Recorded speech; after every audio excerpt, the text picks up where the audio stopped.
Did you know that there are things you can do if you have high blood pressure? Joining us today is Hillary Ayers, Family and Consumer Sciences Agent with UF IFAS Extension here in Orange County. Hillary, thanks so much for being here. Thank you for having me. All right, so we're going to talk about what people can do if they have high blood pressure and what are some of the things we can do to control it? So some things that you can do if you have been diagnosed with high blood pressure is, first and foremost, definitely listen to anything that your doctor has told you, whether it's been prescribed medications or a certain plan for you to follow. But of course, you can start by eating a heart-healthy diet, right? By, again, following that MyPlate, that dietary guidelines for Americans. Be sure that you're drinking healthy beverages. So, of course, water, stay away from those sugary drinks. Being more physically active, right, in any way that you can. So whether it's lifting weights, walking, yoga, anything that really gets your heart beating faster, right, is going to be physical activity. Even eating foods that are rich in potassium can help to lower your blood pressure. And so, yeah, things like that. Okay, and you mentioned on the dietary side of things, following the MyPlate guidelines. Real quickly, what are those?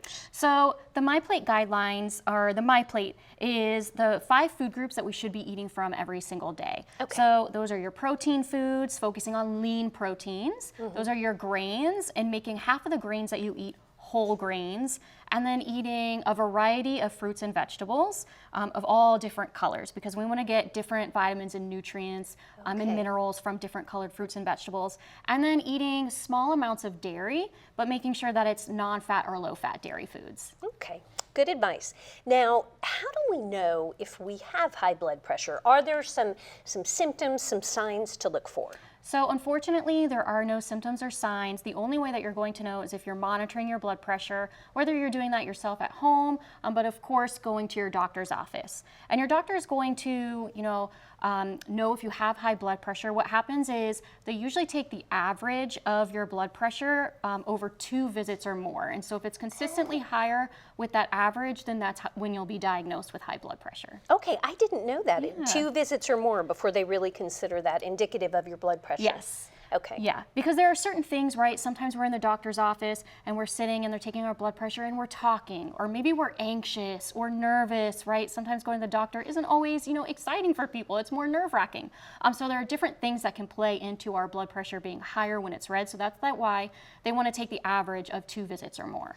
So it sounds like in order to be sure you get a proper diagnosis, you should seek that at your doctor's office. But is there a way that we can measure our blood pressure at home? Yes, so you can definitely get your own blood pressure cuff. They sell them online, in the drugstores. Some grocery stores sell them. Certain grocery stores even have a place where you can sit down and they have a blood pressure cuff there for you so that you can check it yourself. Okay. But if you are going to purchase a blood pressure cuff, you want to be sure that you get the right size cuff. So there are children's sizes, and then we have our adult sizes that you can see here. So depending on your arm size, you of course want to get the proper size, because if it's the wrong size, your blood pressure isn't going to be read correctly.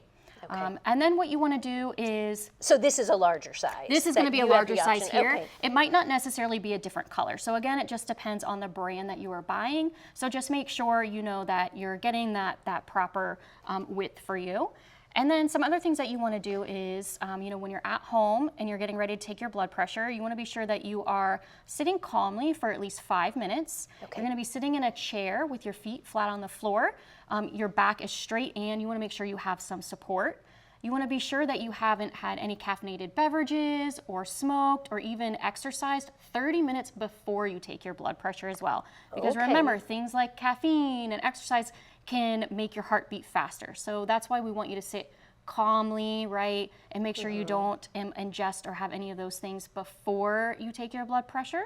And then you want to take it twice in the morning before you take any medications, and then you want to take it twice in the evening before eating.